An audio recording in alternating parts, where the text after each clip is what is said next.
Pray for us sinners now and at the hour of our death.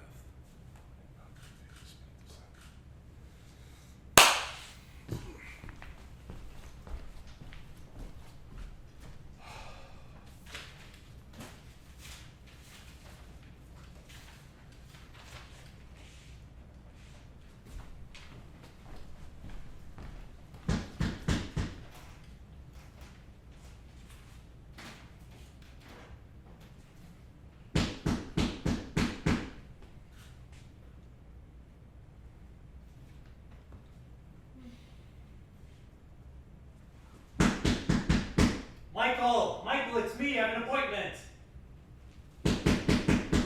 Michael! I'm sorry, Gus, I didn't hear you. Come in, please. Didn't hear me? Goodness, I could have been mistaken for Lucifer himself storming the gates of heaven.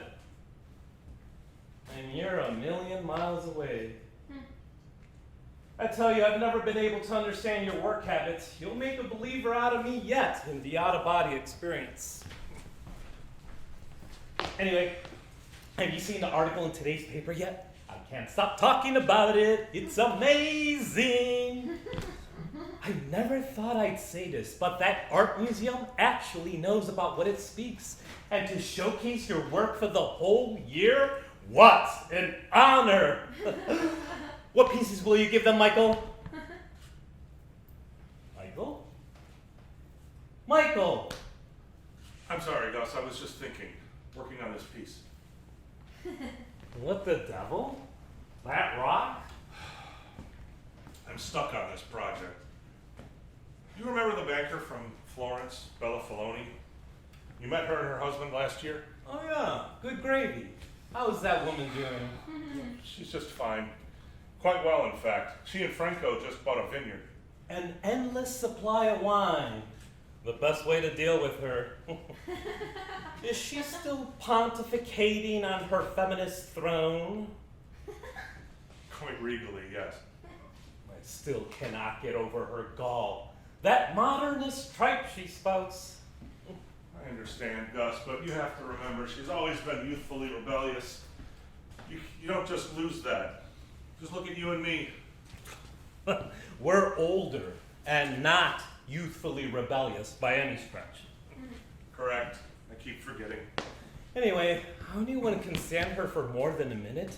I don't know how I endured that 4-hour dinner with her, and how her husband puts up with it. Well, they're passionately in love with each other. I've known them for years, and they're the same now as on their wedding day. And their children. God, how beautiful.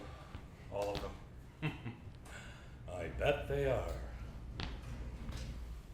Bah, I shouldn't tear her down like that. There's bound to be good in everyone. You're out of sorts this morning. Oh, preoccupied, I guess, with that. It's supposed to be a birthday present from Bella for Franco next year. I just can't get at it. There's something inside here. Something about prayer. Again with the inside here. I've never understood you when you say that. Anyway, I stopped by to take a look at the sketch for the Holy Family statue. His Eminence is eager for you to begin the project. He'd like it for the new year. Oh, yes, of course. We've discussed the timetable. I ran into an old friend of ours. Oh? From the seminary days. Yeah. You remember Mo? Maurice. Yes, I do. Maurice LaRoche. LaRoche. What was that?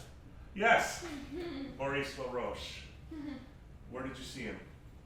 He was at a meeting last week. We were both at the Capitol. He's just been appointed one of the state liaisons to the Bishop's Committee on Family Life. Ever since I joined the committee, I've been trying to get him appointed. The Cardinal was able to persuade Mo's bishop to nominate him, and he was accepted. I see. We were quite busy with the committee work, but we were able to get away and have a nice dinner and a few small drinks. He's doing very well. His parish work is blossoming. He's a very influential priest in his diocese. His bishop values his opinions on everything. Can you believe it? 40-some years ago, we started seminary. I told him we should get together. That would be a good time. Maybe over the course of summer. You know, as things slow down. I know I could use the time away. How about it, Michael? You and I? We'll do a little vacation down to see Mo. Maybe he can get away from his place as well. The three of us on the road, just like the old days. Well, almost like them. What do you say, Michael? Michael? Michael, what's the matter? I'm sorry, Gus. I thought I had lost something. Couldn't get it out of my mind until I found it. What's that? You didn't lose the sketch, did you? No, not the sketch.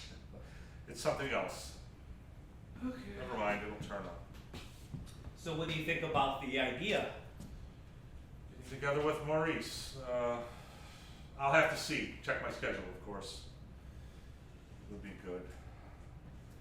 Yes, I'm sure I'll be able to get away at some point. Perfect. I'll reach out to him and confer on some dates. I've got to get on this now if I want to carve out time even that far away. You're very busy, I know. And he still keeps himself in tip-top shape. Anyway, the old boy still looks great. I don't think he's put on a pound since the old days. Not like us, eh, Michael? No, he is not like us at all. Are you sure you're feeling all right? You do seem out of it today. I'm fine. Just a little tired, that's all. Okay. Here. Ah, perfect. Let's have a look. Oh, this is beautiful. This holy thing. It's exactly as His Eminence envisioned. Jesus Christ, Nick, this is fucking heavy! Hey!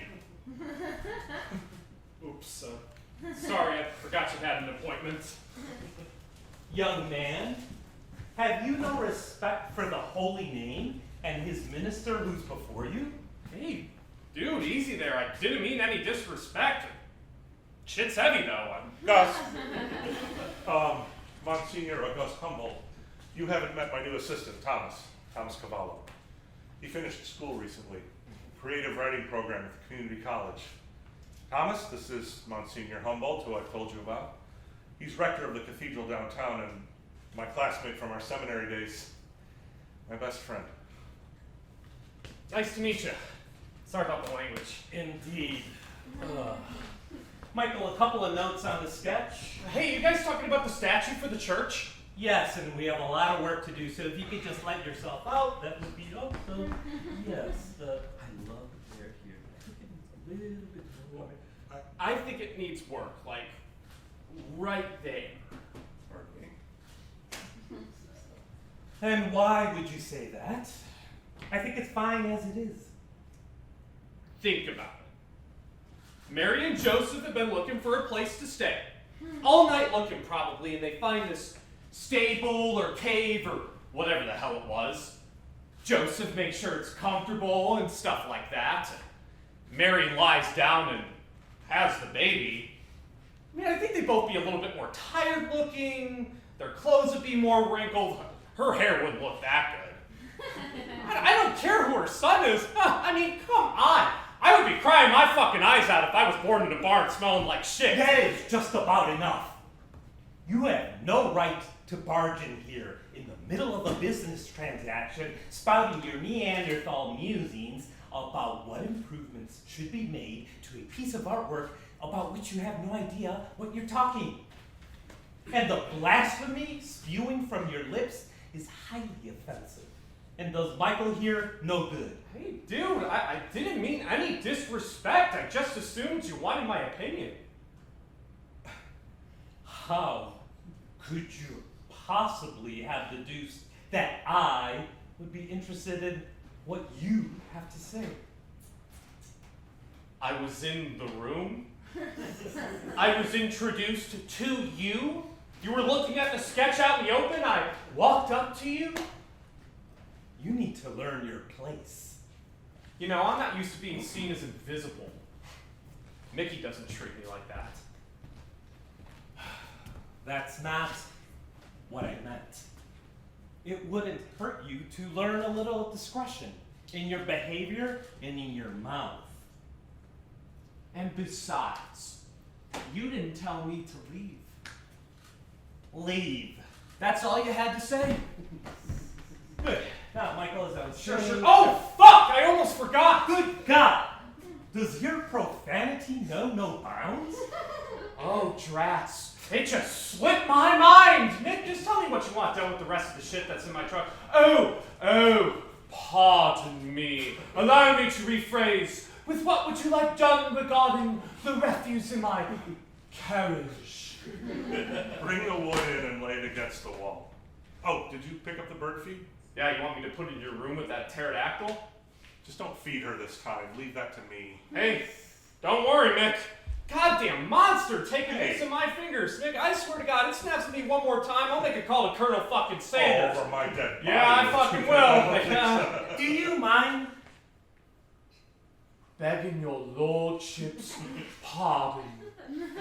Thomas. Sorry.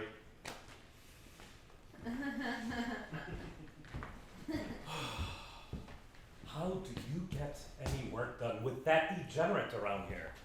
He's a hard worker. He frees me up from the heavy lifting. No, he keeps this place orderly. He makes me laugh. He keeps me company. And he inspires me. Inspires? Yeah. I think you need to get your inspiration on your knees in silent meditation, not in listening to that brute waxing vulgar from his parapet. Don't you remember the meditations we used to do? You know, in the middle of the day to disperse the distracting spirits? Well, very much. I've used them almost every day since I left the seminary. They're very helpful still. Exactly. That's where you need to put your focus, Michael. In Manifest Day. Into the hands of God.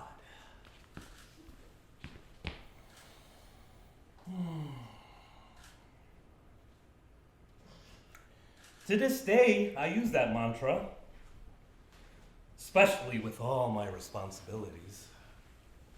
It's got to be crushing for you sometimes. I am strengthened, don't you worry, but I get my strength from above. I read the saints. I meditate with the scriptures.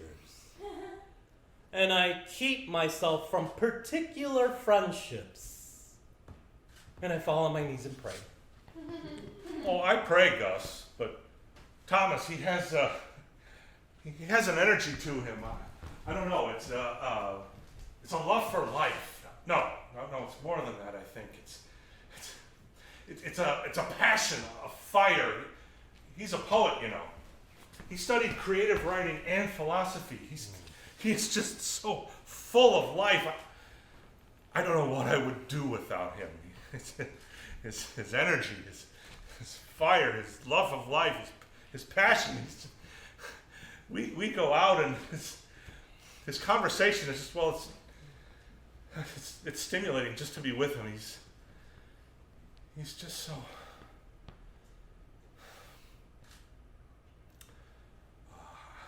I don't know. Be careful, Michael. Oh, no, Gus. It's nothing like that, Gus. No. I would never. He's just very inspiring.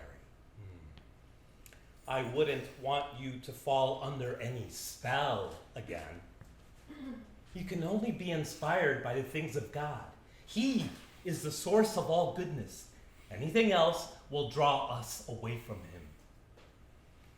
Passion is a deceptive thing. It will tempt us to draw us close to its warmth, but it will burn us. Take care, Michael.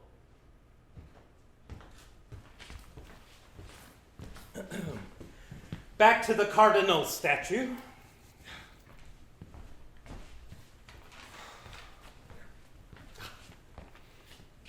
This is beautiful. I think you captured exactly what he wants. This Holy Family setting is beautiful. Our Blessed Mother holding the infant Savior, and Saint Joseph chastely wrapping his arms around his ever-virgin spouse. Very symbolic these days. Yes, I figured His Eminence would like it. Indeed. I must go. I have a luncheon with the senator today. It's for supporters of the pro-family life amendment referendum this fall. An abomination. That's what gay marriage is. Trying to ram the disordered passions down the throats of decent, law-abiding, God-fearing folk. We'll show them, though. Satan's minions were able to overturn the Defense of Marriage Act, but we anticipated that. A constitutional amendment is the only way we have now. What do you think of the chances? It's a shame about the acts of violence. Strong. Very strong. But we must keep pushing the legislature. They'll bend to whichever wind is blowing hardest. And as far as violence goes, this is what happens when a group forces its will on everyone else. We must expect righteous anger, regrettable as it is.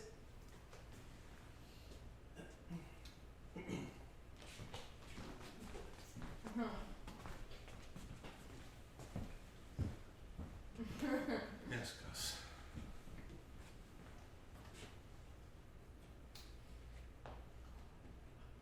Did Prudence Goodcock leave? No! You're shitting me! Asshole! Colonel Sanders. Damn! It's getting hot in here already. It's like the fucking center of hell in here. Dante portrayed the center of hell as iced over, due to the coldness of Satan's heart. I'll take it. I'd like you to try and curb your tongue a little bit. Why? Did that priest tell you to talk to me about it? Gus? No. Although I know it does make him uncomfortable. Gus. I cannot believe you call that prince Gus. We've been friends for over 40 years. We started in seminary together. 14 years old. 14? What the fuck? You thought you were gonna be a priest when you were 14? No. I didn't think or know anything when I was 14. Gus did, though. I've always admired that about him.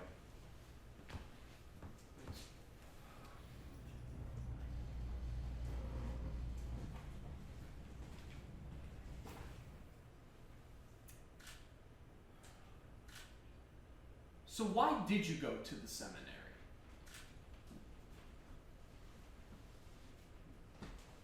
I don't know. I guess I've always been a follower. Gus, he's always so sure of himself. That's what I've admired most about him. He's a self-righteous, pompous ass. That might be how he seems to you, but he really is kind. In his own way. Sounds like you got a little thing for him. What? No. It's not like that at all. Why would you say that? Hey, Mick, ease up. I was just kidding.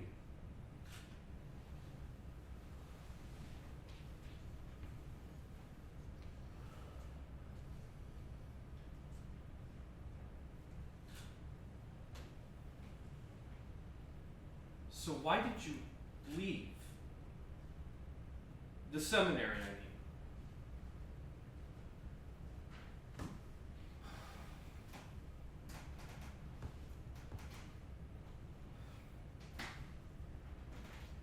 His name was Sebastian. We were sophomores in college seminary. Hey, listen, Nick. Don't worry about it. I knew you were gay all along. It's cool. It's the 21st century. It's not the Middle Ages like Monsignor needs a dildo up the ass would like to believe. Thomas, please. Sorry. Go ahead.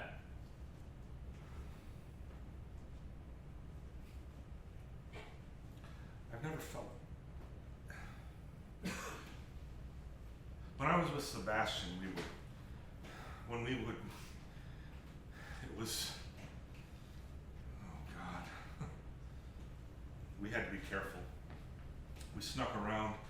made sure doors were locked, met up in secret places. It lasted for 2 years. The last time we were, well, one of our classmates had come out to Sebastian, but Sebastian didn't reciprocate.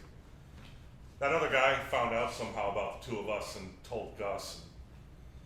Gus confronted me about it, but I denied it. The last time I was with Sebastian, well, you know, when we met up in my room, oh Christ, it ended up being the last time. Well, anyway, Gus walked in on us, and the look he had, God, the disgust, the horror, disappointment. What the hell did that prick have to do with how you run your life? What business was it of his? I mean, you should have just looked up at him and told him. I couldn't stand it. The guilt, the shame. I had lied to Gus, and he knew it. It was just too much.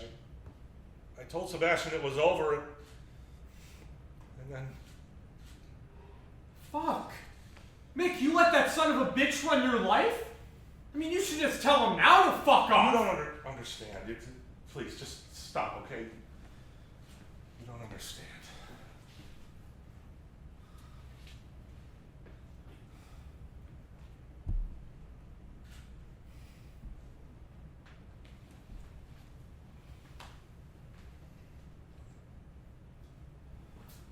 Look, I'm sorry, Mick. I was, it just looked like, you know. No. I'm sorry. It was a long time ago. I should be over it by now. It's a lot of shit. It takes time. Huh. 3 decades? Hell, I don't know. I don't think there should be a time set on something like that. I'm just ready for it to be done. Then do something about it. Do what? Tell the good Monsignor to fuck off. I don't think that would do any good. Sure it would. It would show him that you're your own man. And that you won't let him or any other self-righteous tight ass tell you what to do. It's not that easy. Sure it is. Just do what I do. Gus, fuck off. Thomas, stop it. This is not a joke.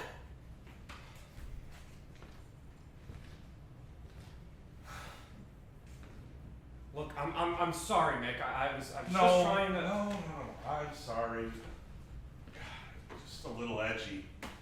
I've got a lot of work to do for the Cardinal. No worries. It's a lot of fucking pressure for you. Like I was saying, I think you should watch your language more. Come on, Mick. Why? You swear a lot. It's vulgar. It's expressive. It's beneath you. It is so mean. Thomas, you're a poet. I'm an expressive poet. Well, then at least while visitors are here, for me. Okay.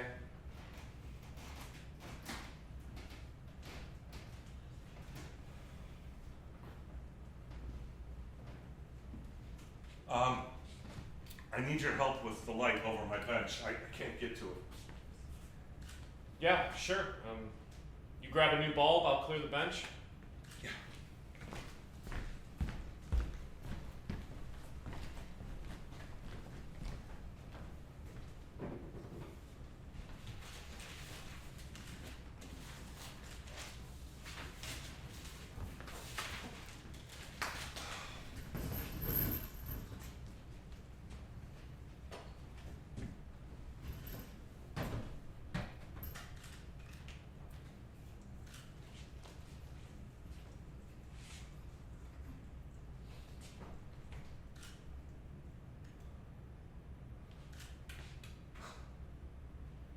That's it. My God, that's it.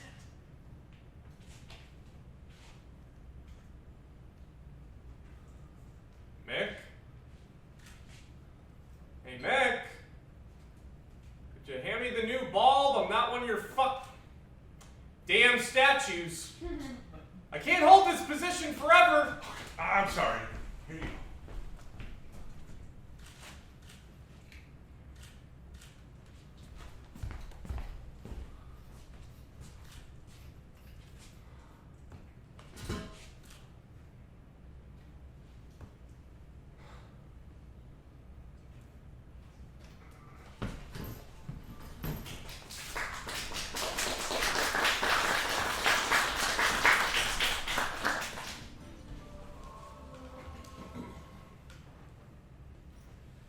Incorrigible is what he is, Eminence. What he lacks in virtue, he has certainly gained in vulgarity. He's simply monstrous.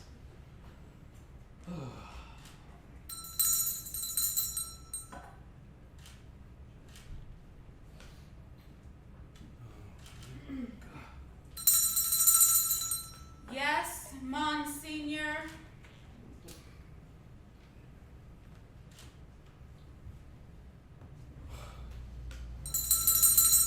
Yes, Monsignor.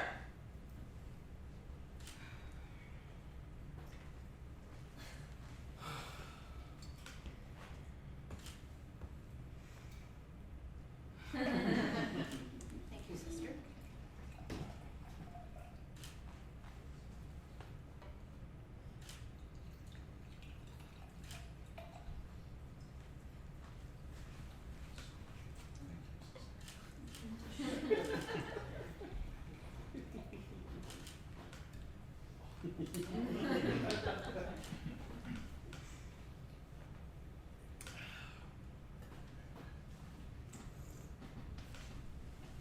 Yes, sister?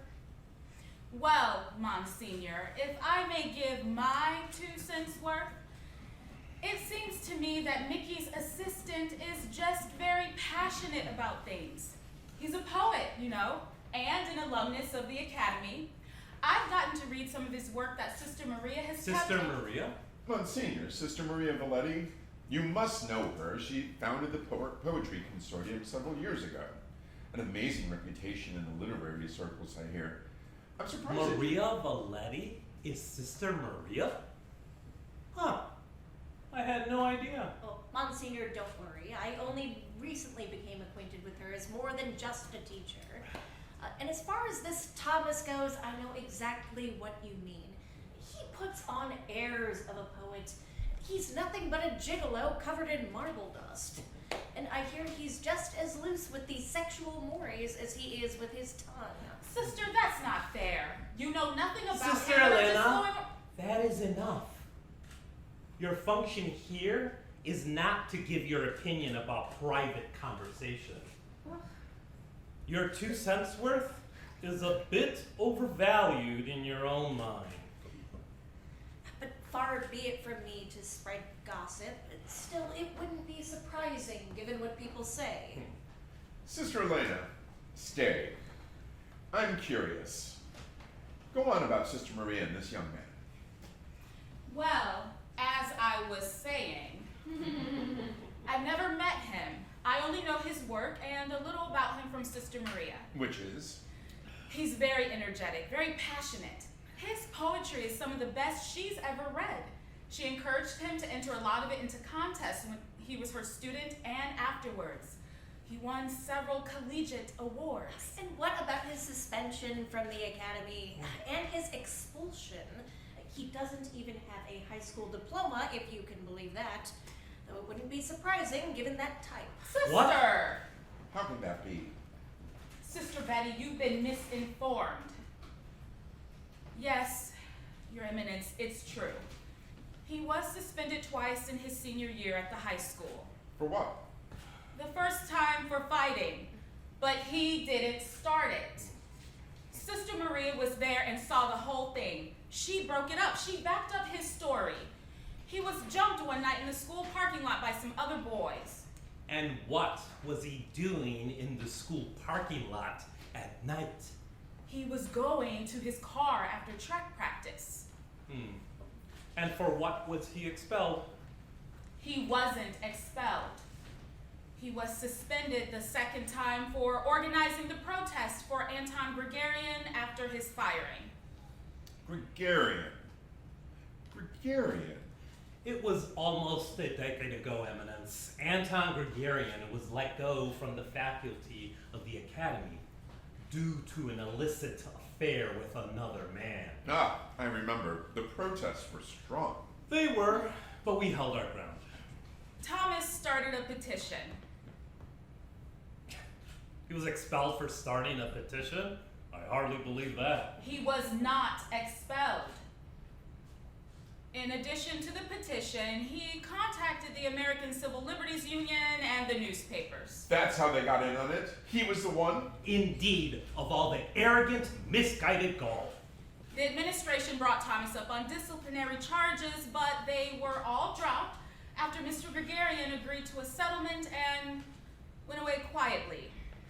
Again, Thomas wasn't expelled, he graduated, but refused to accept his diploma. He walked across the stage, stopped, tossed his cap to the principal, dropped the diploma at the school board president's feet, and walked away. Very dramatic. Sister is forgetting one other small detail. Which is... Oh, I couldn't repeat it here. I think if it's germane to the conversation, Eminence. Please, sister, continue. Well, and mind you, this is just what I've heard, but it comes from a very reliable source. And I know a man on the city council. He is the father of a boy. Anyway, his son is the one with whom this Thomas was, for lack of a more tactful way of putting it, intimate. Oh, And what business is that of yours? Oh, it's not. That's just why I mentioned this case in passing. But I think it's important to point out that there is more than enough evidence of quite the affair between this former teacher and Thomas. What? Sister Betty, how could you possibly think to spread that around? And how would you even know anything about it? What evidence is there? I've never heard of any such relationship. Right, affair is the wrong word. I should have said tryst. It didn't last the summer, from what I understand. It's over, yes? I asked you what your source is for this kind of story. Sister Elena, you are not a prosecutor here. And Sister Betty is under no obligation to continue this further with you. I think it's shameful to tear someone apart like this and simply claim that... Sister Elena, mind your place. All right, let's just... Monsignor, I'm sorry, I don't mean to be impertinent, but I find it difficult to listen to such slander. It's hardly slander if it's true. Then how about simply tearing down a fellow member of the church, the body of Christ? I think we should move on to something else. Sister Elena, I think we need another bottle of wine from the cellar.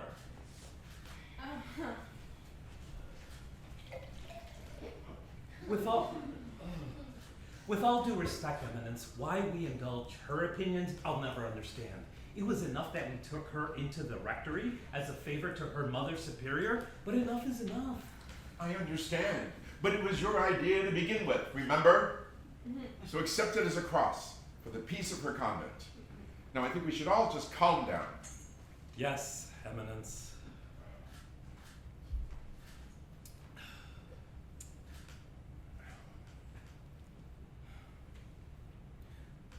But this is getting to be an almost daily occurrence. We can't have a relaxing evening if we're constantly on the defensive about everything we think or say. If her own order can't handle her, why is it our problem? Because she's an excellent teacher, and the children love her. Huh? They don't have to live with her. Then accept it as your Okay, cross. well, all I can say is that if she were in my order, Mother Superior would tolerate none of her games. Oh, maybe we can transfer her to your convent. Oh, no, you don't. Transferring aside, let's get back to Michael. Michael, yeah. What were we even talking about? I'm sorry, I've lost it completely. I would like to invite Michael to dinner. And why don't you tell him to bring this young man along? Eminence, you cannot be serious. Well, it would give us a chance to get to know him better and possibly turn him around regarding some of his issues. Maybe. Or do we need to intervene in a different manner? It would do little. Michael is committed to the wretch. He's always been easily taken by overzealous artist types, pretenders or not. I fear we'd lose him for any further work. Dinner would be a waste of time with this Thomas.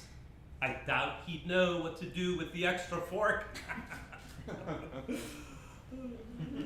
Let's just see if something can be done, and later on, if this young man's presence and behavior begins tainting Michael's work, we can apply certain pressures for Michael to detach himself. We wouldn't want the church to be drawn into anything discolored regarding this young man and a sculptor whom the church is sponsoring. Would we, Monsignor? Absolutely not, Eminence. Well, he certainly is the talk at my hairstylist's, I can tell you that much. All right, it's settled then. Invite them to dinner next Sunday. Yes, Eminence. Oh God, where is she when you need her? Oh, hi. Thank you, Sister Elena.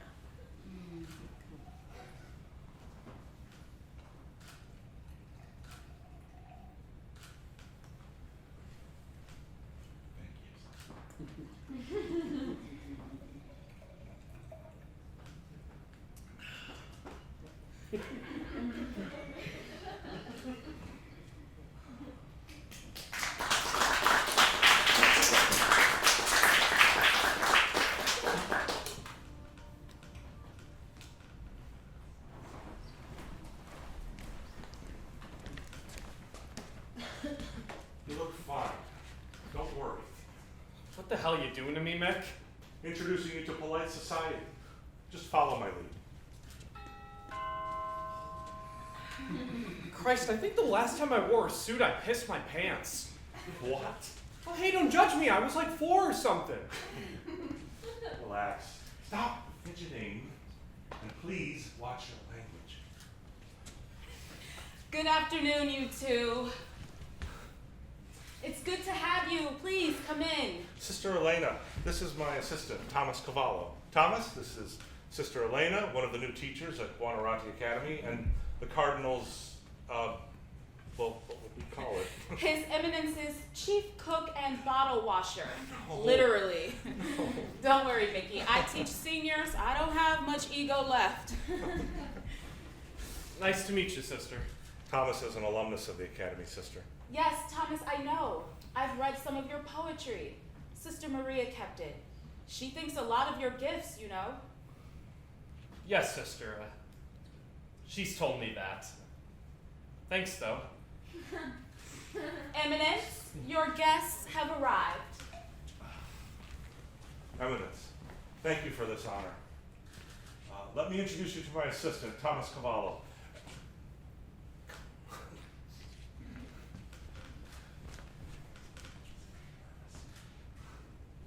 It's nice to meet you, sir. Yes, Thomas. Young man, this is Sister Betty MacDonald, our parish administrator. Thomas? Mickey, Thomas, would you like something to drink? Thank you, sister. Yes, a beer.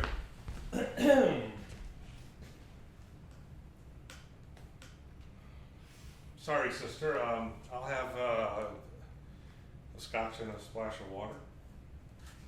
Thank you. A beer would be great for me, sister.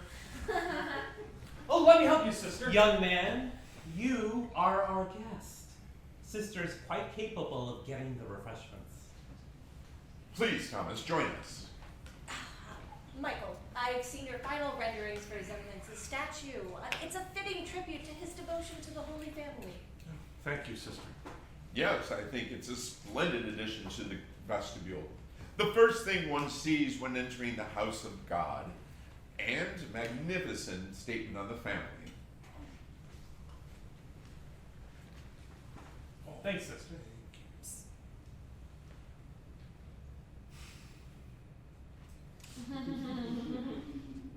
Michael, how is your project for Signora Filoni coming? Any inspirations? Like water for the Jews in the desert before Moses struck the rock. I'm just dry. Well, perhaps you just need to strike the rock. I believe that the water will flow. I know. You're right. I've just got to start. I told them the same thing. Just gotta start. That's how it always happens when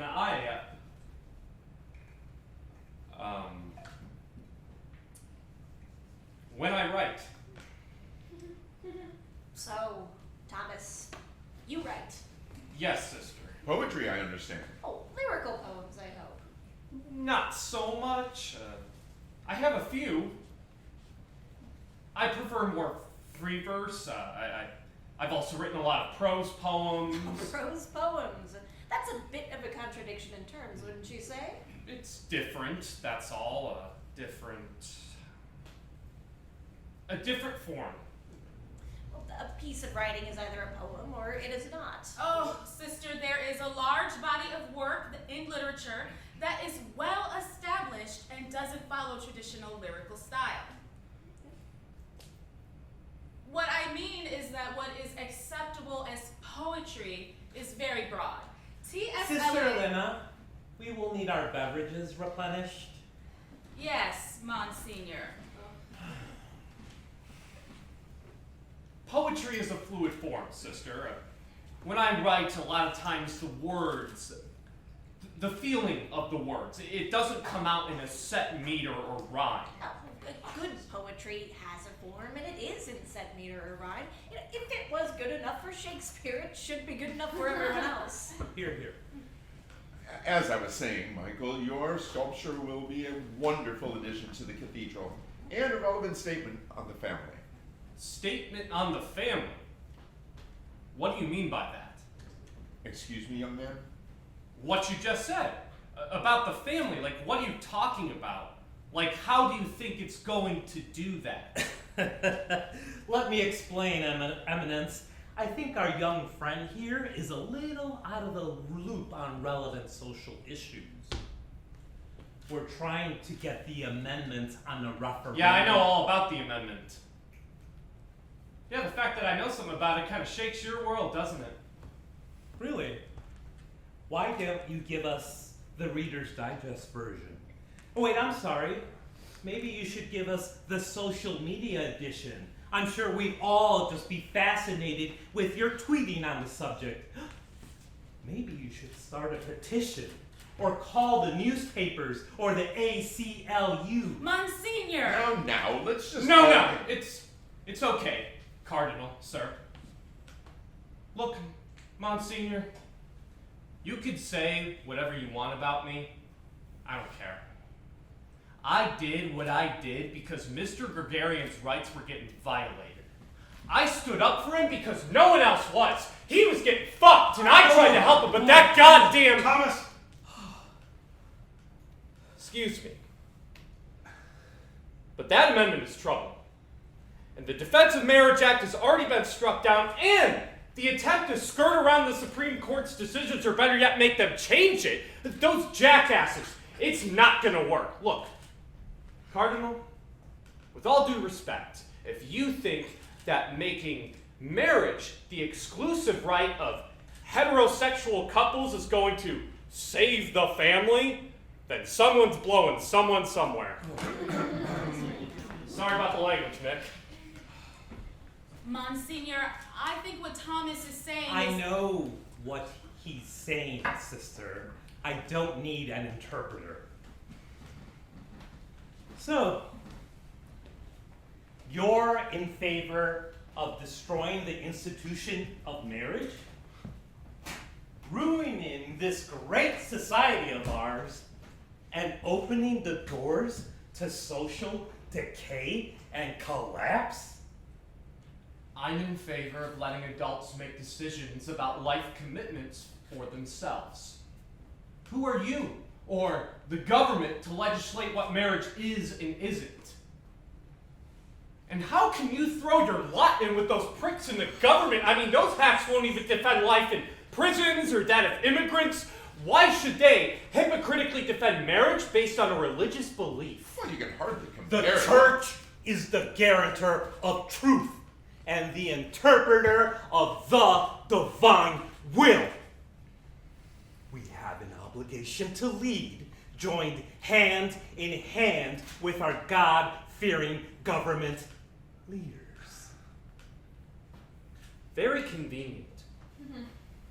So there's no discussion, huh? God's plan is clear. Clear. Really? Clear to who?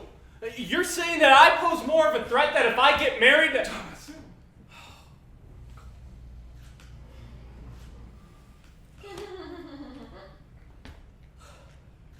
Yeah.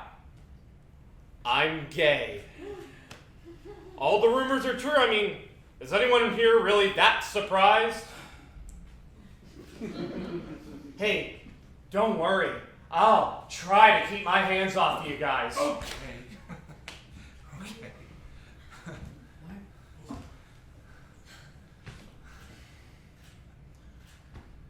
Look, you're saying that I pose more of a social danger than some senator or congressman who's banging his secretary or her intern, or better yet, the chief executive felon getting his fucking rocks off. Don't mind. I don't think it's fair to drag our president's reputation after so many years. I'm sorry, I don't mean to be rude, but come on. You're saying I pose more of a threat to society than an unfaithful spouse who leaves open the other spouse and children to an STI? Oh, and by the way, I wasn't in the files. You're so edgy. Excuse me, Eminence, but dinner is ready. Oh, thank God.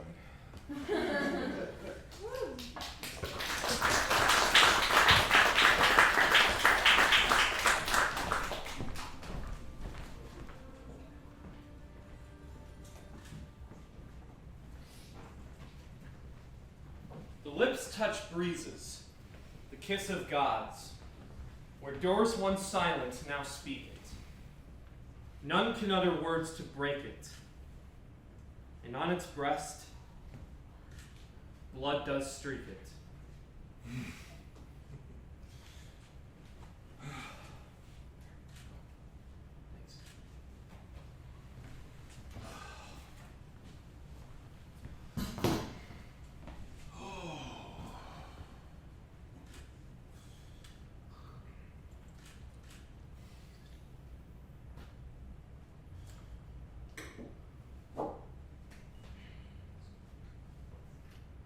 Look, I'm sorry about today, Nick.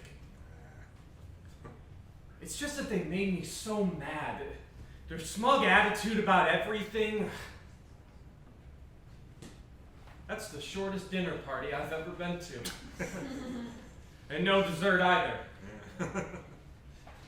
That's okay. I probably would have embarrassed you more, not knowing which of the silver to choose. Thomas, you don't embarrass me. Thanks. Well, what did you think of the poem? I picked a lyrical one in honor of Sister Bitchy. Sister Betty. Right. Sister Betty.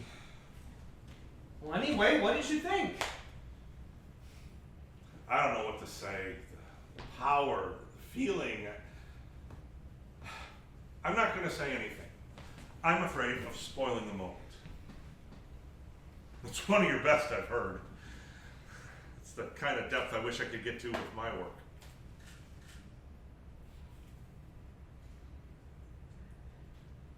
Mick, everything you've done since I've started working for you, that they're nice pieces and people love them.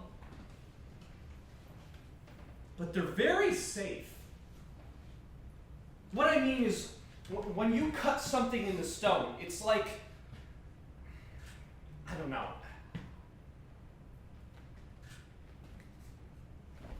Everything in your sketches, they're your best work, and you don't let them out in the marble.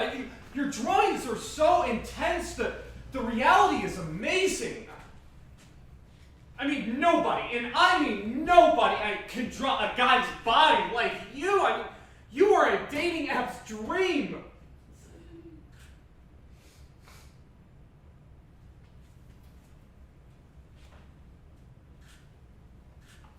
I'm sorry, Mick. Mick? No, don't be sorry. You're right in a way. Maybe that's what I've been struggling with. I can't find my art in the stone because I'm afraid. What the hell are you afraid of? What am I not afraid of? I don't get it. Thomas,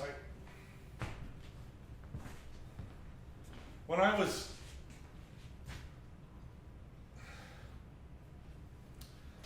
It's just that I can't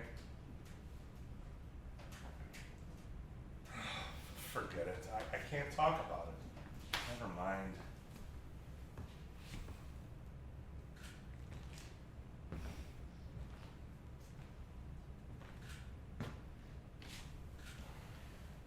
Do you really think people care that you're gay?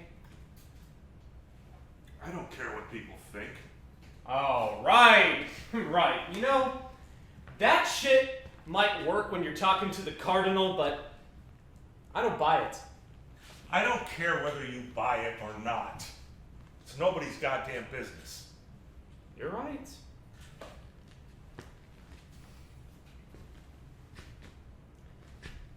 Then how come you still care so much about what other people think? You just said you're afraid and can't move out of that. You're afraid people might shun you because you're gay. That's not why. Then why, Nick? Why?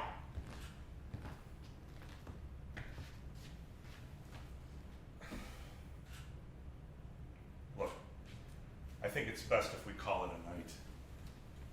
I think I'm just very tired. That is your go-to cop-out for avoiding talking about this. You're always tired. Bullshit. I'm not ready to talk about any of it yet. Not ready. Jesus fucking Christ, Mick. Not ready for... How many years has it been? A lifetime? And you're not ready to talk about what? Whatever the hell is just so traumatic about your life. You don't understand. Yeah, you're right. I don't understand. You and Gus are among the few who know about me. You really believe that? Yes! I never even told my parents. That doesn't mean they didn't know. But what does it matter? I can live my life as a normal person. Normal. Right.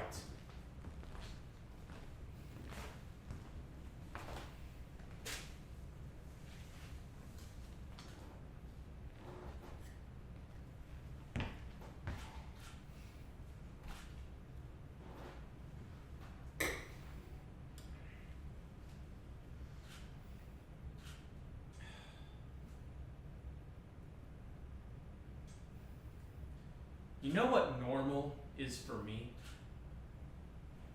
Normal is living my life and not caring what other people think. Times are different. Maybe. But people are the same. Please.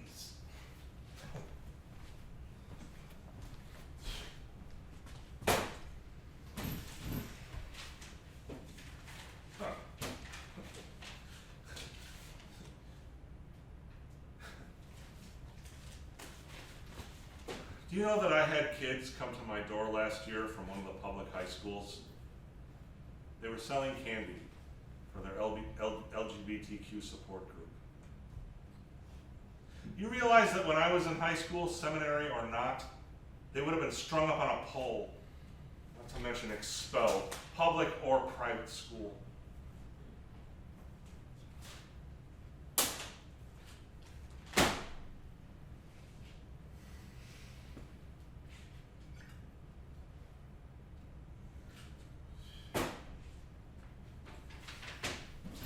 So, did you buy any candy from them? Of course.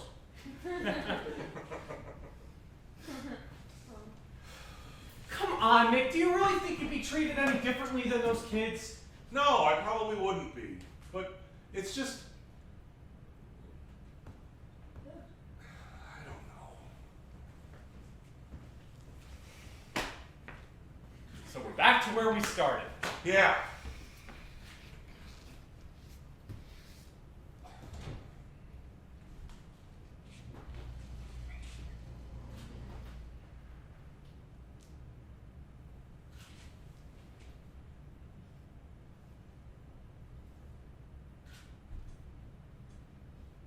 What? Nothing. It's something. Oh, yeah, What? It's nothing. Nick, what is it? Nothing. Don't worry about it. It's nothing. Bullshit! Thomas. Sorry. But come on, Nick. What? Well, with you here, these last several weeks, I know I'm closer than I ever have been to understanding myself as a, you know, well, anyway, understanding better what I'm doing. Yeah, and? Well, I think you can help me along, but I don't know. So, you want to fuck? What? No. So I'm just saying, you know, that'd be a little weird, but, you know, could help relieve some tension. Could think about it. That is not what I am talking about. Okay. But I'm just saying, if you ever wanted to, I could consider it. Thomas, just let me talk.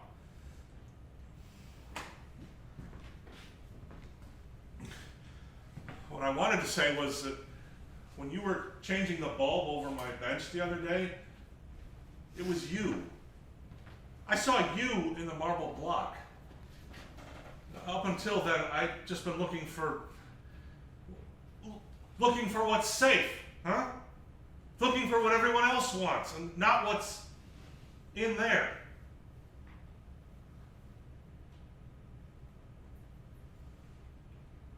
Oh, you want me to model for you?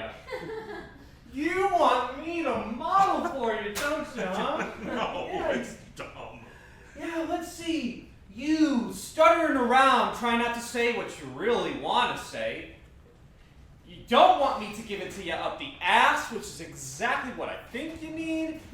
You don't want me to model for you. I mean, what else is there? Oh, you want me to go bang the Monsignor? For God's sake. Okay, come on, Mick. Be straight with me. I can't. For Christ's sake, why I not? just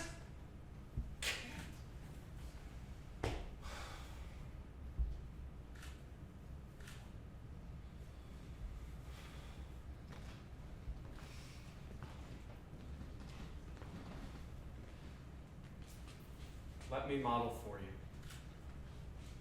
I want to do it.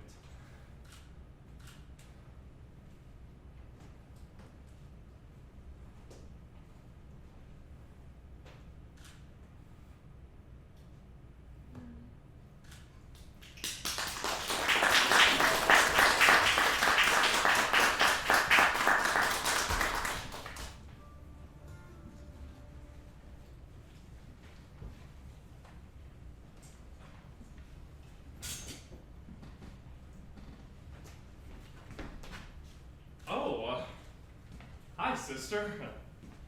Can I help you with something? Sister Elena, right? Hello, Thomas. Yes. Oh, sorry. It's been a while. Mickey will be back shortly. He told me to wait here for him. Yeah, cool. You want something to drink? How about a shot and a beer? A soda will be fine, thank you.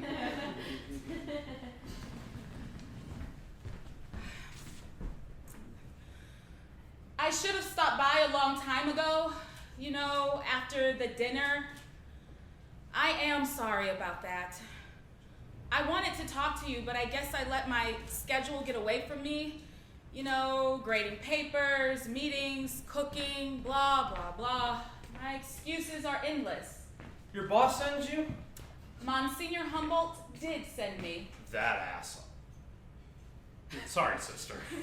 Don't worry about shocking me. I teach high school, remember?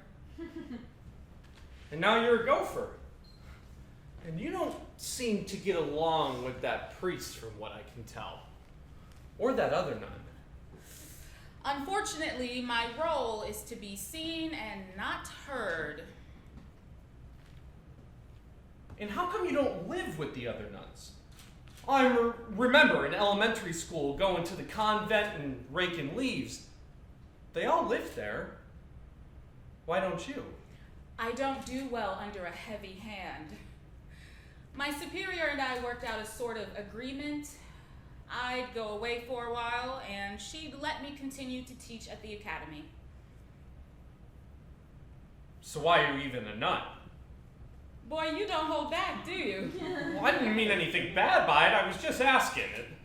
It's kind of odd you having such a problem with authority and all. Oh, I didn't take what you said as negative. Believe me, I've searched my heart, reflected upon my soul, and pounded my head against the wall trying to figure it all out. And in the end, I feel I'm still doing what God wants me to do. I have a calling to him, and it just so happens he gave me this free-ish spirit, so it's partly up to him to deal with me. I love teaching. I love my sisters, even Mother Superior. I love my life with them. I can love people while not liking them very much sometimes. And I know the same is true for them. Yeah, Apparently my problem is not so much everyone else as much as it is me.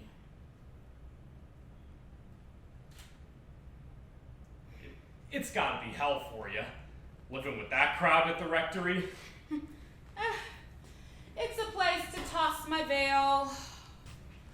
The Monsignor, Sister Betty, and I differ on many things. So I push, they push back, especially Monsignor. It's sort of a game we have, except he has the rule book. Anyway, I guess I am a bit of a gopher. I cook at the cathedral rectory in the evenings, and I do errands for Monsignor in my spare time, which is why I'm here. I'm dropping off part of the payment for the Holy Family piece Mickey is working on for His Eminence. Yeah, cool.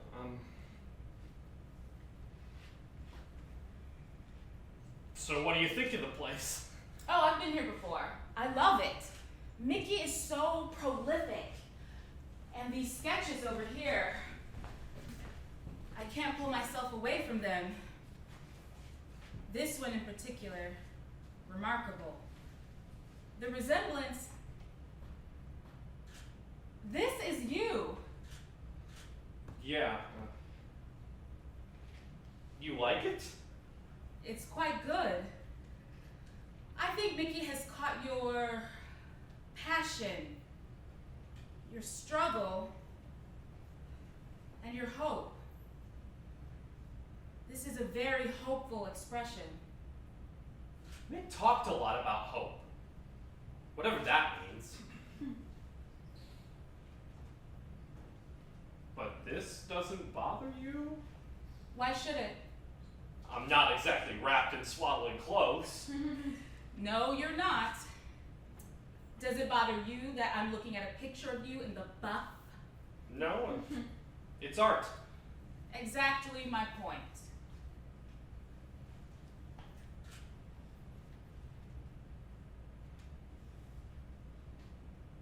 I like my eyes the best. They're your hook, aren't they? You let people in with them, or you lock them out. I can see it in the sketch, and in the little I've seen you interact with people at dinner parties.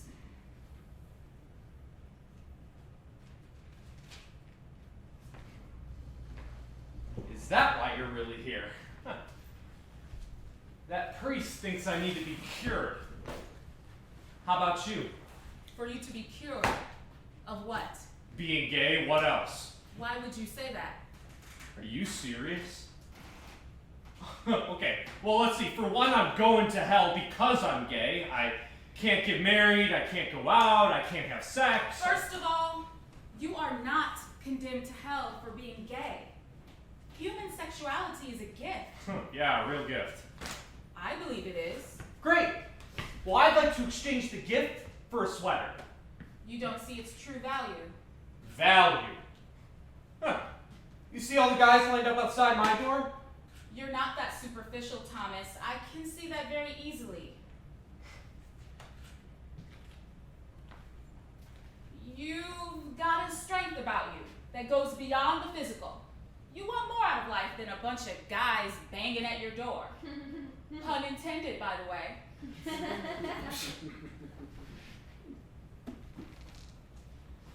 Hear me out, Thomas, please. Now look, I admit there is a ban on homosexual sex, but it's the same for heterosexuals and premarital sex. But they can get married and still have it be okay. Even then, the sexual code is outdated. I mean, what would happen? What would people do if I walked into the cathedral holding hands with a guy? What would you do? In the little we've spoken, I would have hoped it was obvious to you what I would do. Why would it matter to you, of all people, what others would do? It wouldn't. You have an odd way of expressing your self-confidence on that point. I don't give a fuck. I don't care what other people think of me. I don't care what the Monsignor thinks of me. I can live my life any way that I want. Then why don't you? I am. Are you sure? Yes, I am. Well, you present yourself like you're looking for a fight. No, I don't. Your poetry and those eyes say differently. You're offensive, brutal, off-putting, raw, visceral, and brash. Hey, this is me. People can read anything into whatever they want. Thomas, I meant all that as a compliment. Oh, wow. Well, it's no wonder you haven't got roommates lined up outside your door. Well played.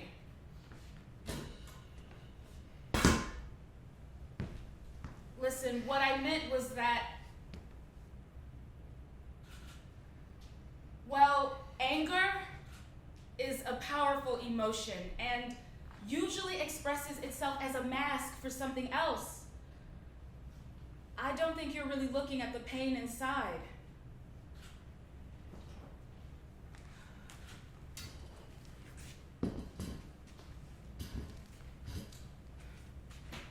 You really hurt, don't you?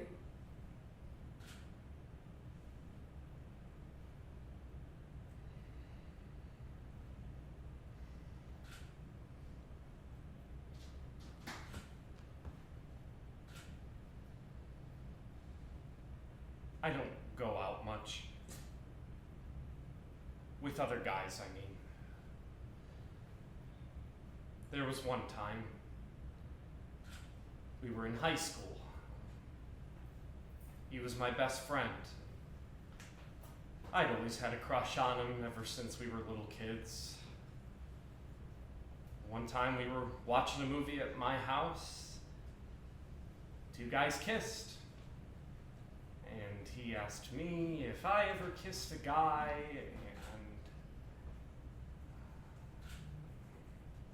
And I hadn't, but I told him that I wanted to. So he leaned over and he kissed me.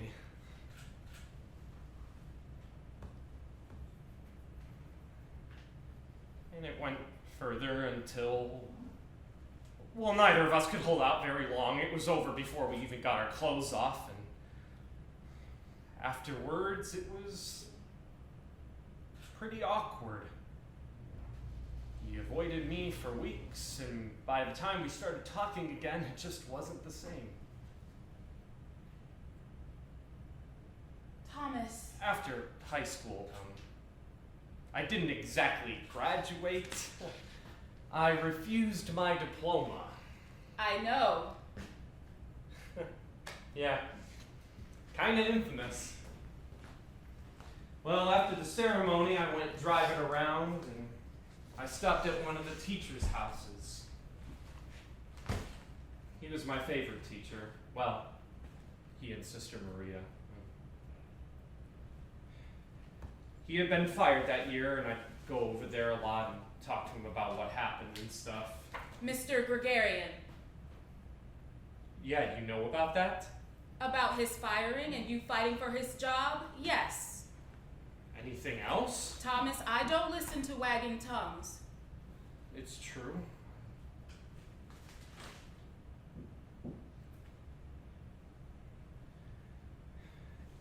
Anton and I, we were really close after he got fired. And I go over there a lot, try and cheer him up and stuff. It ended up fucking so messed up. We kind of fell for each other, and it lasted about a month, messing around and whatnot, and then he just told me it was done. But shit, I didn't care. I was 18, and then he moved away, and I never saw him again. There's a lot of pain in rejection.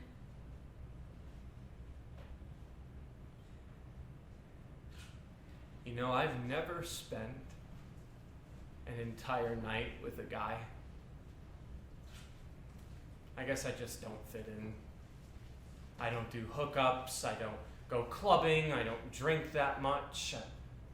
Apparently I'm not even good enough to go to brunch with. After that, there's not a whole lot left in the gay world. I go to work, I go home, I write. What's left for me? Life alone? Oh, no, wait. I can be the understanding gay friend of low-esteemed heterosexuals. Bullshit. But you are loved. Yeah? By who?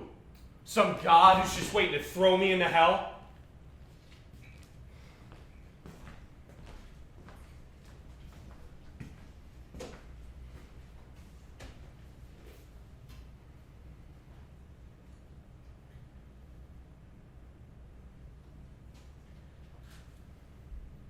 When you're 15 and you go to confession and you tell the priest how you and your best friend just felt each other up and couldn't stop in time, and all he does is yell at you and tell you to stop thinking such dirty thoughts and to pray more. But that wasn't God. I am so sorry.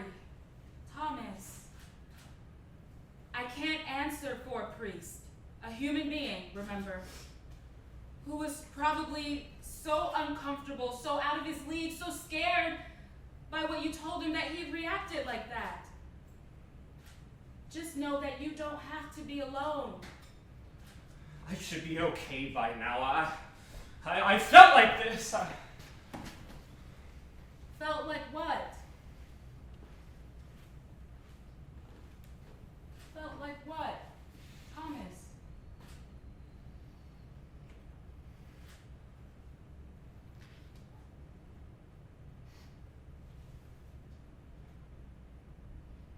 Felt like I do. Alone. Dark. Guess I just don't seem to fit in.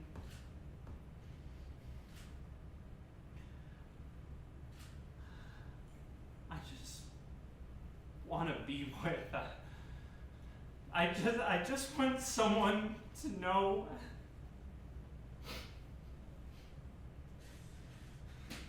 Fuck! I don't know! Sometimes I don't even want to wake up. I go to bed, and then I get pissed off that I wake up in the morning. I gotta get the rest of this stuff put away.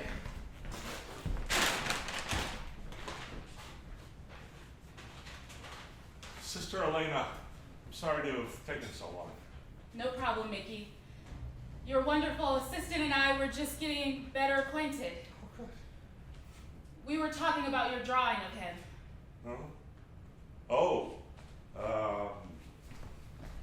I was just experimenting with some forms. It's all part of the process, you know, to help with the inspiration. In the final sketch, I think he'll probably be clothed. Oh, It's that's just a pity. What? About the clothing. It's tragic how we can't reveal the human body and its artistic beauty without causing a stir.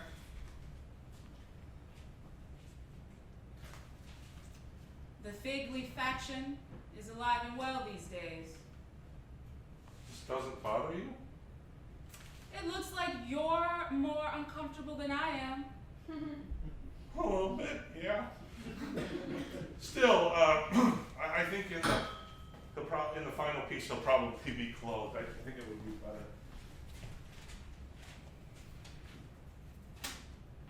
So, what can I do for you? Oh, no, it's for you. I've got the first installment from the archdiocese. Thank you, sister. I'd forgotten it was due. I watch out for you. You do.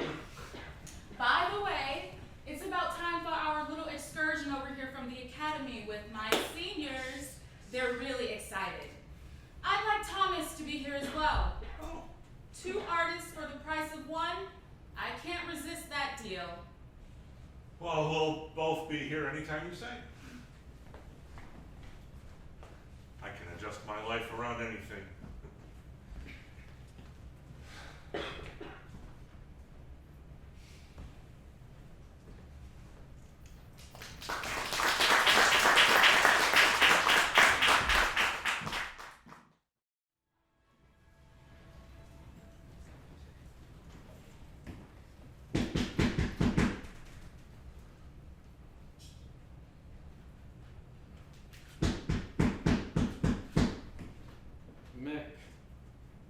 Mick.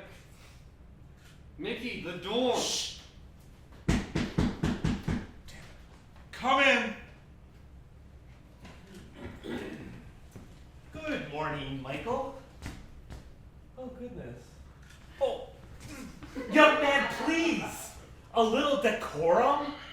Begging your lordship's pardon, I was this, would you rather see me bum instead, Thomas, Governor? Thomas, that's enough for this morning. Go get dressed. Oh.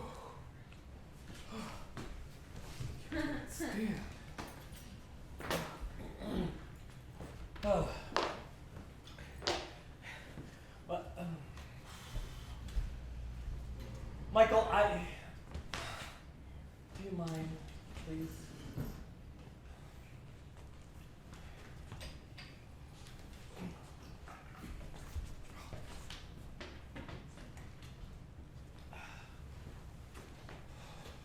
As I was saying, I've just come from the senator's office. He believes a massive media blitz will help turn the tide for legislative support of the amendment. With the vote next week, he says it will seal the deal. We need your help. My help? What can I possibly do? His Eminence would like you to show your sketch of the Holy Family statue. Perhaps give a brief description about how you came about the portrayal, your inspiration, your faith, your belief in the family, perhaps an anecdote of how your parents nurtured your art. I'll do whatever I can. Good. I'll put together something as a basis for your presentation. His Eminence asks this of you personally, even though he couldn't be with us here now. Presentation? But Monsignor, I'm not a public speaker. And this issue, it's too... I'm an artist, sir. I'm not a politician or a cleric. You'll do fine. It's simply a brief statement. I'll have Sister drop off a rough draft for you. Now, Mick, hold on, now. I beg your pardon, young man? Mick, what the hell are you letting him push you around for? Thomas, no, it's okay. I'm fine. The Monsignor's right. I'll do fine. I want to do this. You've got to be fucking kidding me. Listen, you foul-mouthed upstart. So into letting adults make their own decisions. Let Michael do what he knows is right. Stop perverting him into accepting your ways. All you people do is campaign for your agenda. You do it in the legislature, and you recruit in the schools, corrupting the minds and souls of the young, just as you have been corrupted. There is another way. There is a way out of this lifestyle. What lifestyle would that be? The lifestyle of unbridled sex, drugs, alcohol, and perverting the young to accept your ways. Are you fucking serious? Watch your mouth, young man. No, I'm sorry. Are you serious? I work 8, 10 hours a day sometimes. I get up at 5 to write because I know I'll be too tired afterwards. I work weekends at my uncle's grocery store. I don't have much time to whore around. And contrary to what you believe, not every gay man gets a piece of the ass of every minor he allegedly bangs. That is enough.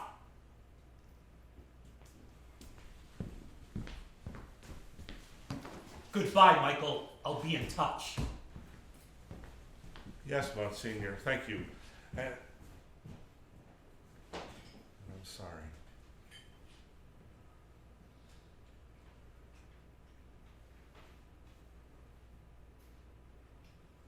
Mick, I'm sorry, what the fuck are you doing that for? What do you mean? You're gonna make a defense for those fascists? I mean, I'm sorry, who the fuck do you think you're fooling? I'm not trying to fool anyone. No? What do you think that statement is gonna state then, huh? It will probably affirm marriage, the family, society. Something I can get behind.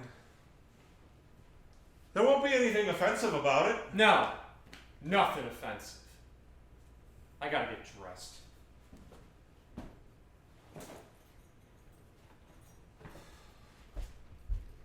You think I'm lying?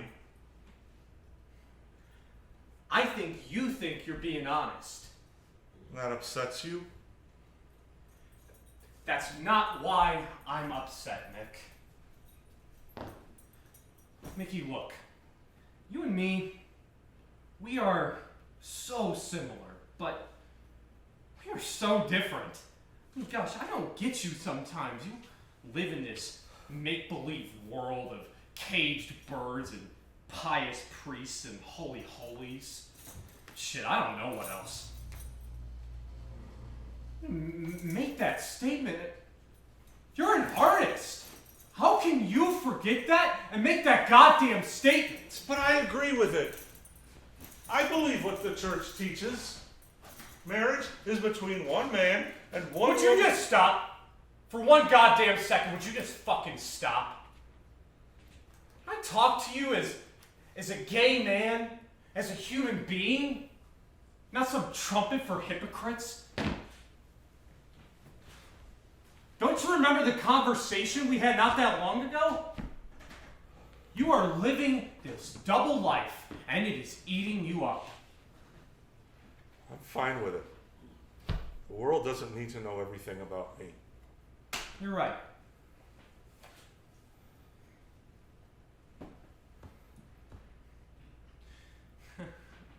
But you hide from people. You'd rather live in that cage with that bird of yours. No, you've been living in a cage of your own. You're doing the same exact thing you did when you were 20. The only difference is you're not fucking the lights out of somebody on the slide. Shut your goddamn mouth! Who are you to say anything? Don't you ever talk to me like that. Damn you. Who do you think you are?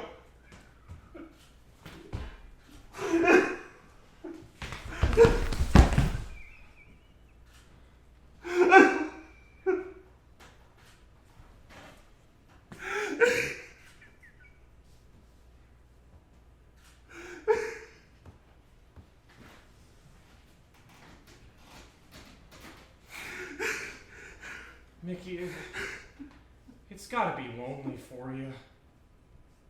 It's been hell for me, and I've been out since I was 15. And I shouldn't have said what I said. I'm sorry. just want one guy, Nick. Just one guy to share everything with. That's where I'm coming from.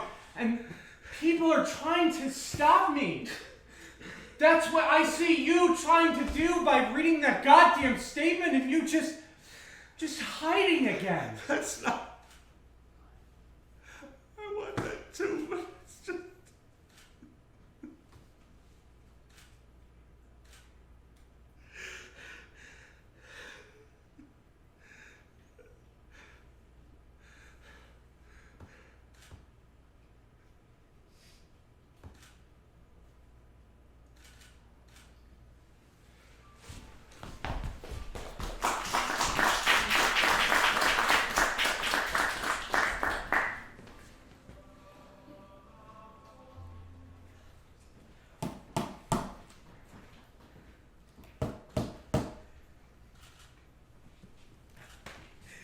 Oh, Michael, it's just glorious.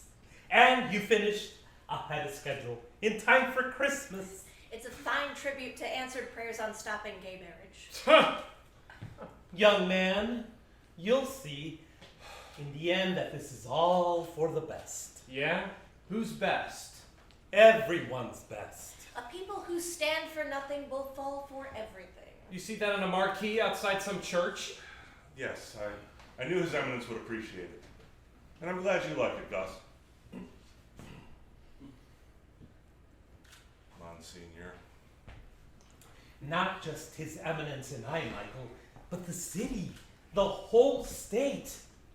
This Sunday, after the noon mass, you'll see, at the blessing and reception, the mayor, both of our senators, the governor, and the cardinal will commend you most graciously.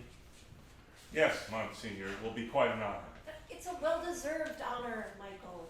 And we look forward to being present when you unveil the Filoni statue in the summer.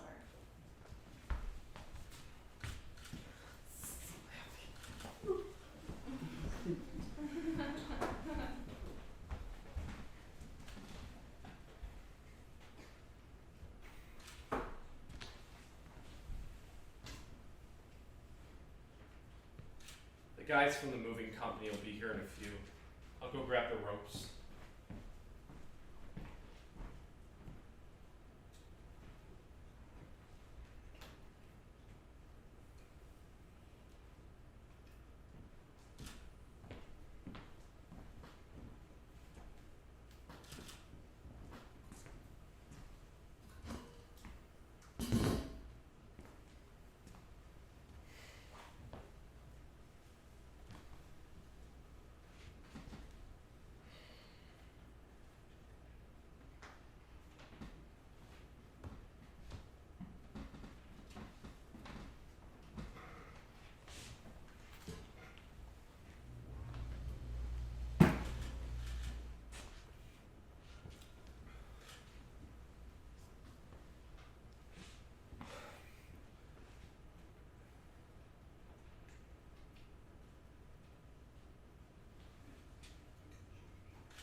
Thomas, I've got it.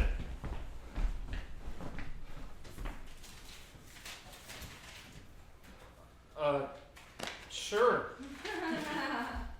Great. Thomas, I'm going to need you to stay later these next few weeks and maybe a few weekends too. Thomas, are you listening? Yeah, a couple of weekends. Later in the evening, no problem. This is going to be my best work. The Filonis are going to love it. I can't believe it. It just happened. It just came to me right now.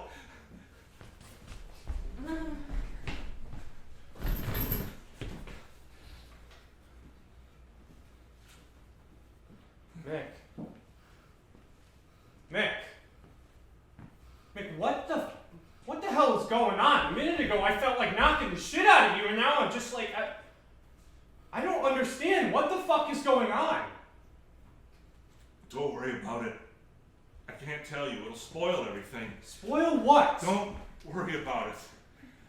I'm not going to tell you. I want you to be spontaneous. Spontaneous about what? Just trust me on this.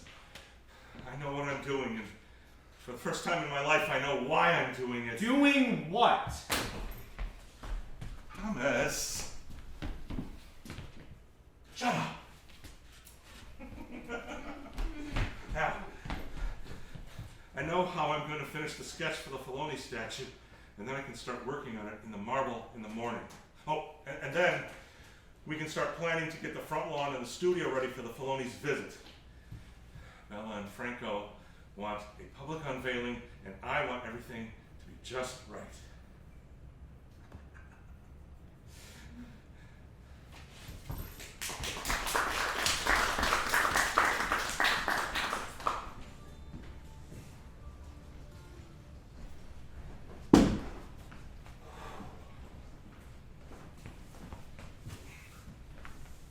Mick, I think you're nuts. And I'm proud of you. Jesus, you raised some eyebrows today. I know. At least the Filonis like their statue. And so does Sister Elena.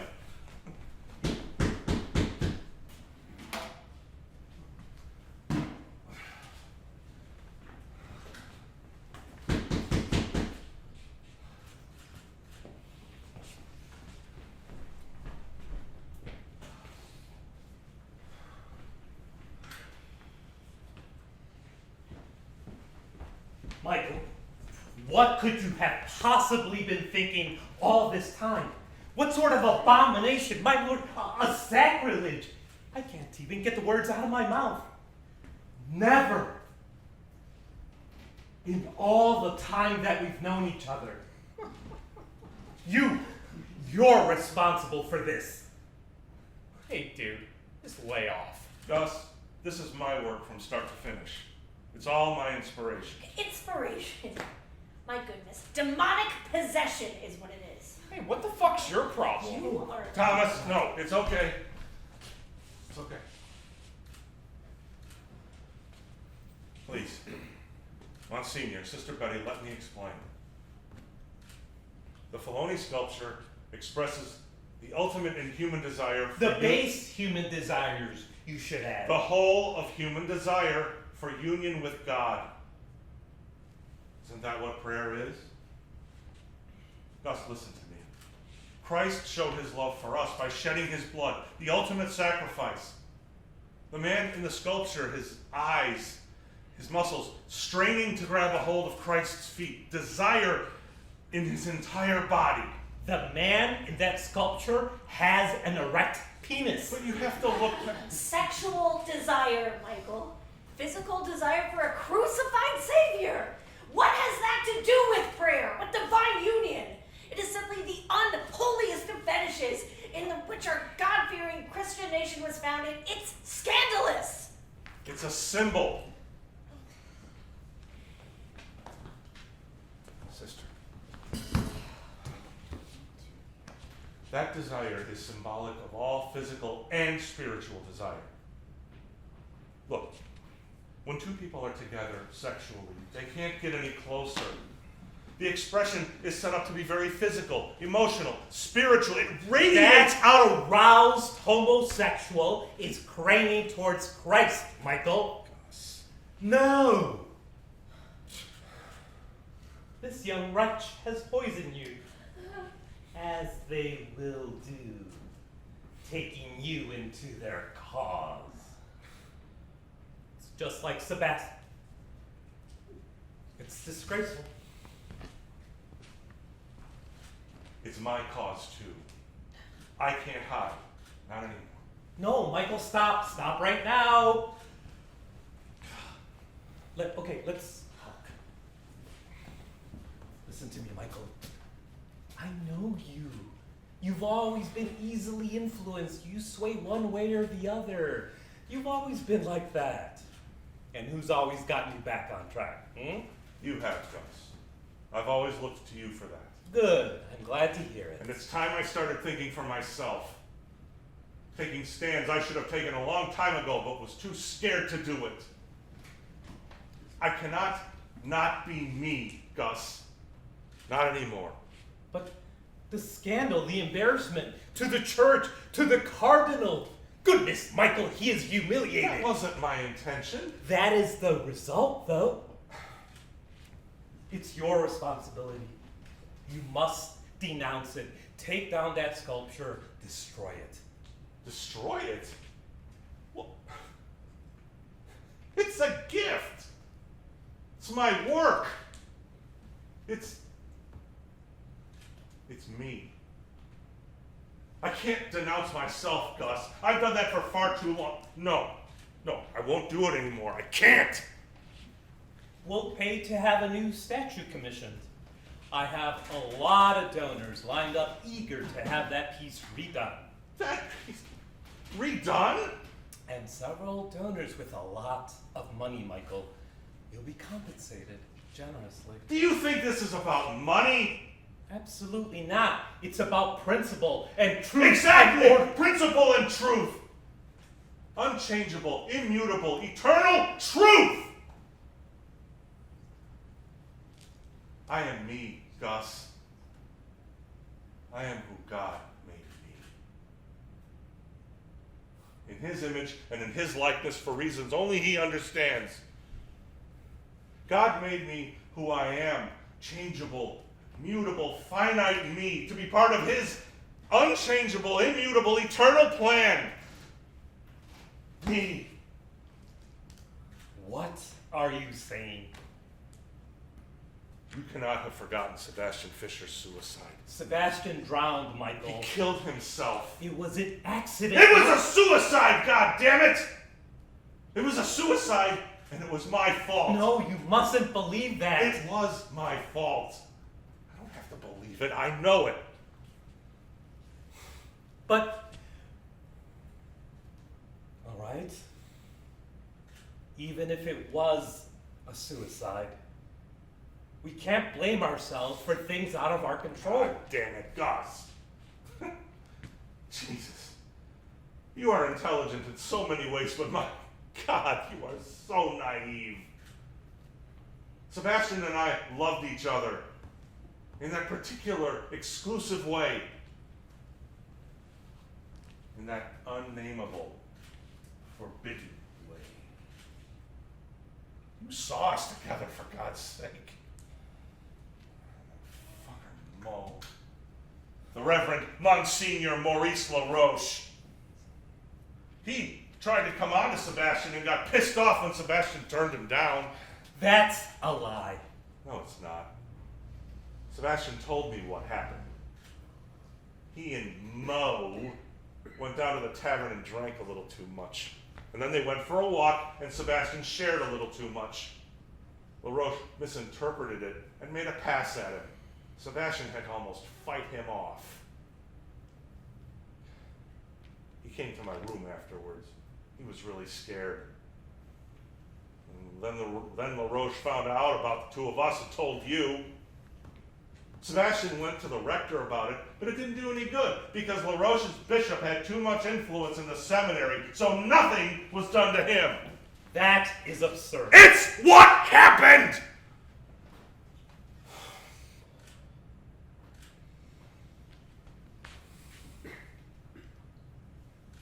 There's no point in us lying to each other anymore, Gus. The look you had on your face when you walked in on us, that look, it's haunted me. And after that, I got scared. I shut myself down. I avoided Sebastian for weeks, and then on that night, he wrote me a letter, and he just walked out into the lake in the middle of winter. And all the questions about Sebastian and me, all the implications were made very clear during the investigation. I know it was a difficult time for you. I never turned my back on you. I know that, Gus. And I've appreciated it. All these years, God, you've been a great friend. But it's been a deception. Never, Michael. I never lied to you. We've lied to each other, Gus. A 40-year-long lie. I went to the seminary based on what you told me. Duty, service, sacrifice, eternal reward, all of it. I believed it then, and I believe it now. I didn't lie. When you left the seminary... I didn't leave! I was expelled!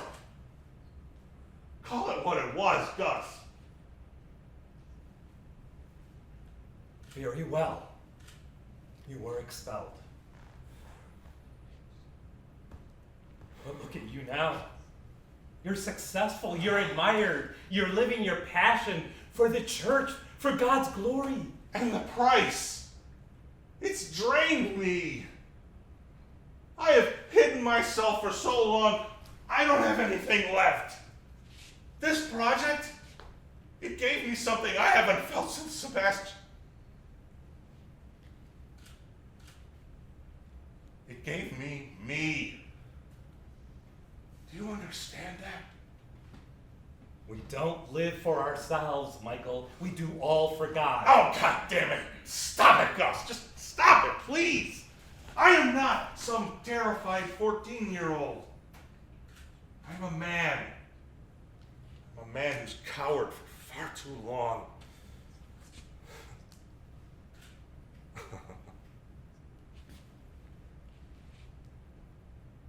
You want to know something? If you had walked in on Sebastian and me just 5 minutes sooner, what an eyeful you would have gotten. Oh, please, Michael, this is not the time to be vulgar. There's no vulgarity in love. We were passionately in love and expressing. Yeah. And we had talked about leaving together. Jesus, no you didn't. Yes, Gus. We would have left together had I not been such a coward. Fear of the Lord is not cowardice. My fear was cowardice, and it killed Sebastian. No, you mustn't say that. Oh, I've said it over and over and over. I've said it. It rings in my head since it happened. A 40-year bell tolling incessantly. And still I cower. Sebastian and I would have left together. We would have gotten married if it were possible back then. But now, Christ, coward. I can sculpt a piece of art for the church now, and people use it to bark their condemnations at us. But this is just one piece of you, these homosexual feelings. Simply one facet of a very complex man. A man created in the image and likeness of But God. I've already told you the price I've paid to keep it down. What I've done and not done, all to hide this one facet of my existence. What a price to pay for suppression, anxiety, anger. What a way to... What a damn farce. Jesus. To keep a lid on a boiling pot. You'll be rewarded for your sacrifices. You have to be. It's only just. You've suffered too I've much. suffered at my own hands. And I've allowed others to have their hands in on it too. I've allowed it, but now it's going to stop. So, there's no going back for me anymore. Everything is as it is. The statue, me, you.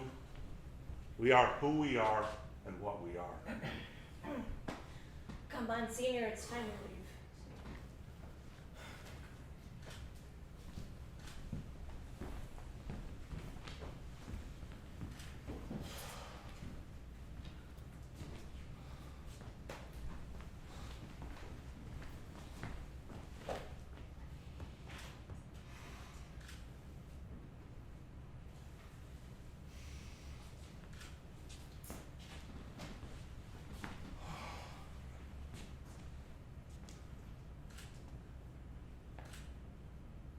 just destroyed a friendship. Over 40 years. It's gone, just like that. I destroyed it. Just like I did with...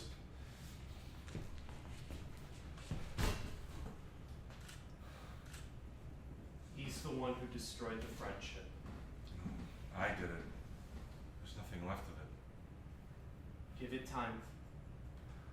He may come around. No. Never. It's dead.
Well, thank you for your cooperation, sir.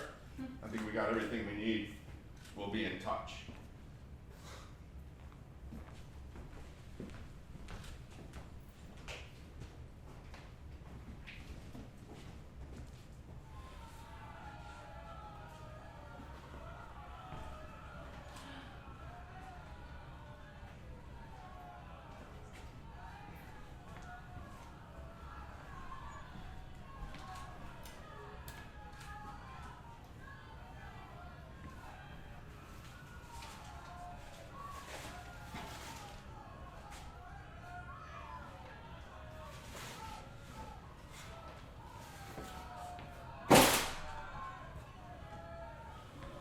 Nick, what are you doing with all that?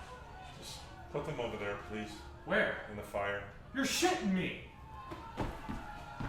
Thomas, just put them in the fire. Nick, they're all your work you were planning for the different parishes in the archdiocese! Yeah, I suspect I won't be needing them anymore. But they're still your work, Nick! You can't just pitch them Thomas, I aside. said burn them, God.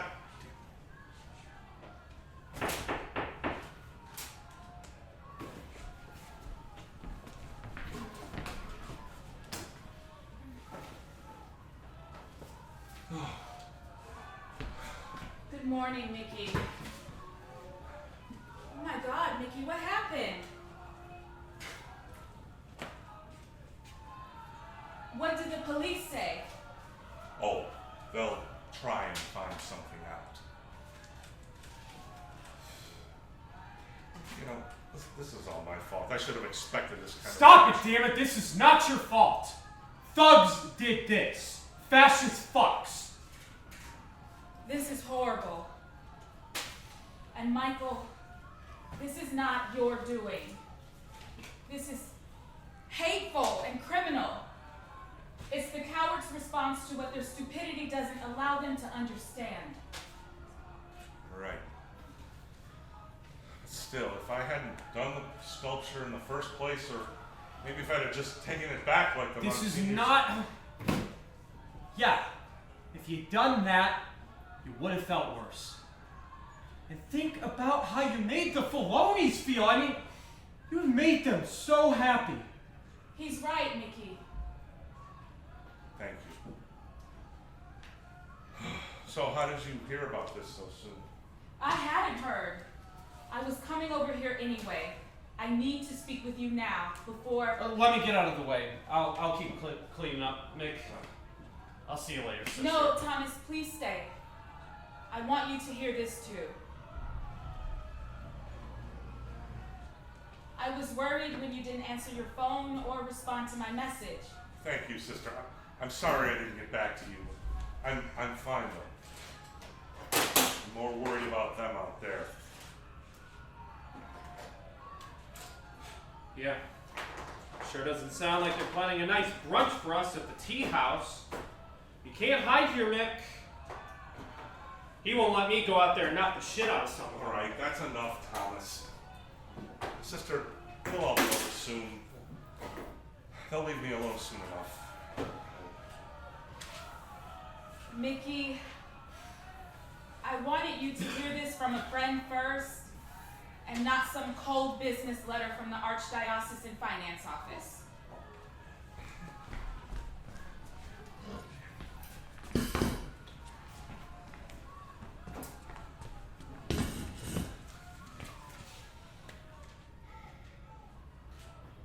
Your contracts with the parishes have been terminated.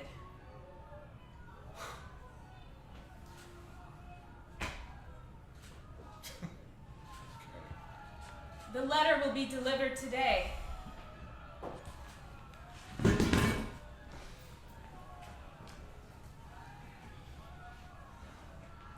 I'm sure I'm violating some confidentiality issue, but I overheard Monsignor Humboldt and the Cardinal talking at breakfast. Some of the parents are threatening to sue the school and the archdiocese for exposing their children to pornography at the unveiling. Pornography. They think they're sweet. Innocent children have never seen anybody naked before? Shit, they're delusional. That doesn't matter. Dollars can move mountains more than faith, apparently. There are big donors threatening to stop their contributions across the city and even throughout the state. Anyway, I've got nothing to lose in telling you this. I've been relieved of my teaching at the school and my household duties at the rectory. I've been reassigned to one of our schools in Guatemala, effective immediately. I'm leaving in the morning. A scapegoat is needed, and we've provided them with a few. But it'll be good to get back to Central America. It's just so bad how... I'm so sorry. This is all my fault. No, it's not. You provided me with the platform, but it's my doing as well. I spoke the truth to Monsignor and the Cardinal. Sure, Mick.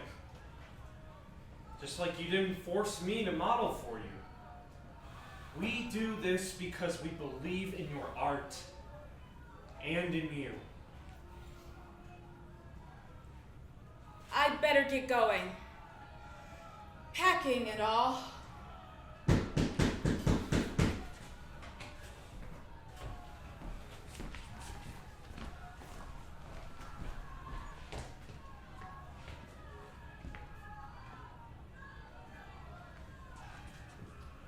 Oh, Michael, I've come with...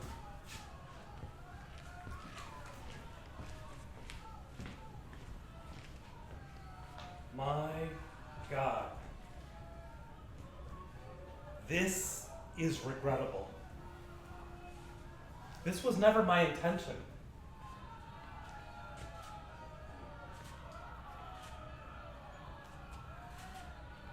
Your intention. What the fuck did you think was gonna happen with all that rabble-rousing you did when the sculpture was unveiled? What did you think that mob that you incited would do? You're wrong, Michael. Now, I will concede that excessive tempers prevailed, and I take responsibility for my part in that. But we are all responsible. Yes, Monsignor. We are all responsible. But sometimes responsibilities and events spin out of our individual. No! Don't you dare play the fucking innocent little lamb with me.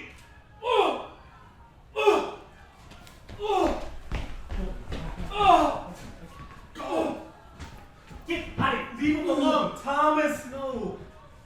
God. Get the hell out of here! God damn you all! Thomas, look at me.